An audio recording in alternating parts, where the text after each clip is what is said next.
Syllabus শেষ করতে হবে, ঠিক আছে? অর্থাৎ অনেকেই ভাবে যে আমি সম্পূর্ণ সিলেবাস শেষ করব না, অর্থাৎ আমি কি করব যে আমার 60% 70% সিলেবাস শেষ হয়েছে সেটার উপরে ডিপেন্ড করে আমি পরীক্ষা দিব। পরীক্ষায় তো অপশন আছেই, ঠিক আছে? তো তোমার পরীক্ষায় কটা থাকে? তোমাদের মনে হয় আর 8টা থাকে, 8টা থেকে ধরো 5টা অ্যান্সার করতে হয় ফর এক্সাম্পল, ঠিক আছে? সো 8টা থেকে তোমাকে 5টা অ্যান্সার করতে হয় সৃজনশীল।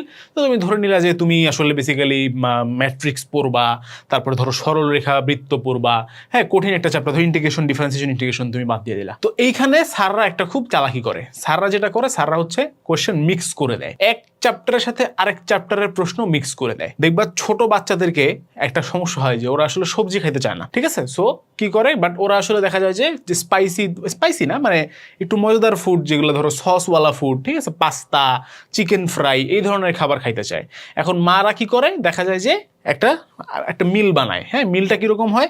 সবজিও থাকে, চিকেন ফ্রাইও থাকে, সসও থাকে, ঠিক আছে, একটুখানি রাইসও থাকে, একদম একটা কম্প্যাক্ট প্রপার মিল বানায়, যে মিলটা খাইলে বাচ্চারও হেলথের উপকার হবে এবং বাচ্চাও খাবে। তো বাচ্চাকে যখন হচ্ছে দেয় তখন বাচ্চা একটুখানি সসের স্বাদ পায়, মজা লাগে, একটুখানি চিকেন ফ্রাই স্বাদ পায়, মজা লাগে, একটুখানি সবজির স্বাদ পায়, মজা লাগে না, বাট খায় ফেলায়। সো তোমাদের কাছে এরকম ভাবে প্রিপেয়ার করা হবে প্রশ্ন, যে একটুখানি সরল রেখা, একটুখানি ডিফারেন্সিয়েশন, একটুখানি কোনিক্স মিলে একটা কোশ্চেন তোমার সামনে ধরো উপস্থাপন করলো।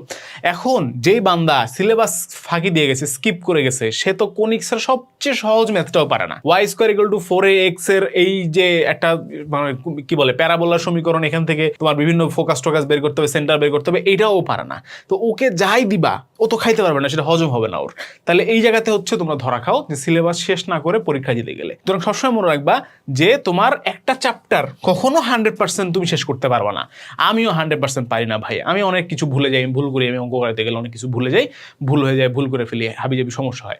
সো তো তোমার তো হবেই না। তুমি সরল রেখা আজীবন যদি তুমি পড়ো, তারপর তোমাকে একটা সরল রেখার কোশ্চেন ধরো বইটা পরীক্ষা আসবে, সেটা তুমি সলভ করতে পারবে না, ঢাবির পরীক্ষা আসবে, তোমার ওই মুহূর্তে মাথায় আসবে না। সো সেম জিনিস তোমার পরীক্ষায় হবে। সুতরাং তোমাকে খেয়াল রাখতে হবে যে ভাইয়া তুমি অল চ্যাপ্টার যেন অ্যাটলিস্ট বেসিক ধারণা রাখো, ঠিক আছে? সমস্ত চ্যাপ্টারের বেসিক ধারণাটা যেন তোমার থাকে, এবং সহজ সহজ প্রশ্ন, অনুশীলনীর প্রশ্ন, বোর্ডে আসা প্রশ্ন, এই প্রশ্নগুলো যেন অ্যাটলিস্ট তুমি পারো। যদি সেগুলোও না পারো এবং তারপর যদি পরীক্ষা দিতে চলে যাও, তাহলে তুমি এক ধরনের বড় ধরনের ধরা খাওয়ার সম্ভাবনা আছে, ঠিক আছে? সুতরাং কি করতে হবে ভাইয়া? সিলেবাস শেষ করতে হবে, ঠিক আছে?